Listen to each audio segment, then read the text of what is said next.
Hi, Redheaded Riding Hood here, Red for short.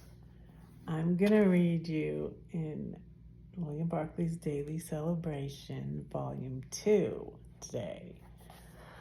I worked 5:15 till noon, and I am so exhausted, and my eyes have been itchy, so I took all my makeup off, and I did swim a little bit after my shift, but not very much, because not as much as I usually swim, because I am so exhausted. I didn't sleep well.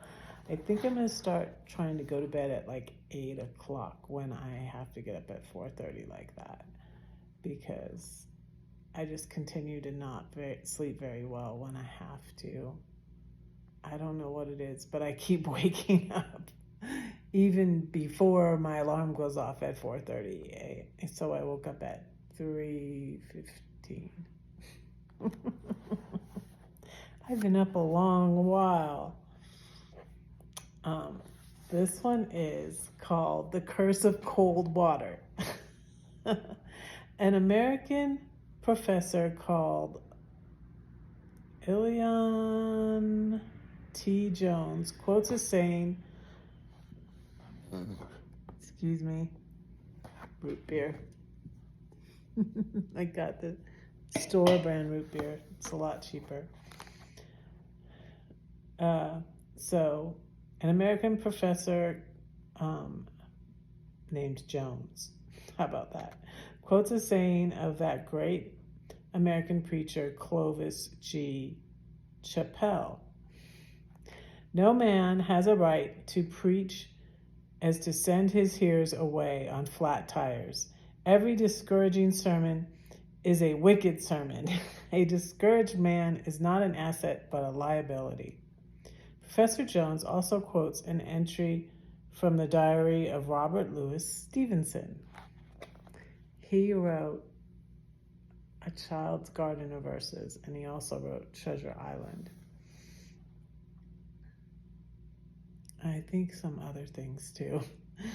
After a visit to church, Stevenson wrote in his diary, I have been to church today and am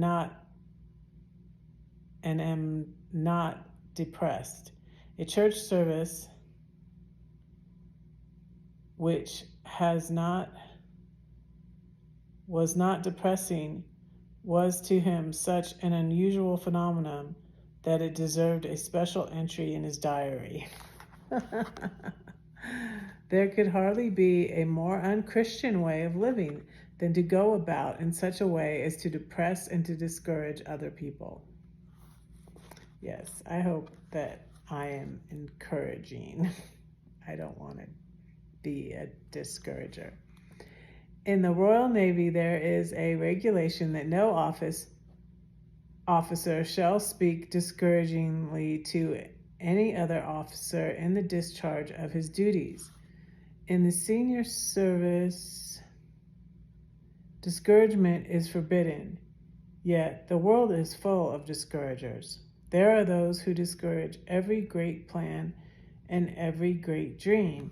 There are the experts in the pouring of cold water on other people's visions. There are so many people, in the church especially, whose favorite adjective is hopeless and whose watchword is impossible. It is far better to fail in some great attempt than not to try anything at all.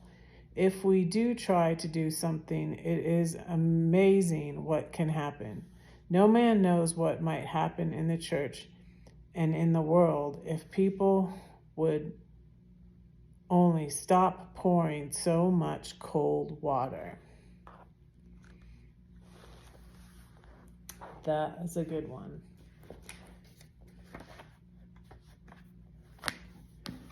So don't say that no one cares for you, because I do, and God does too. Don't forget to pray for Red, because Red is praying for you. Bye.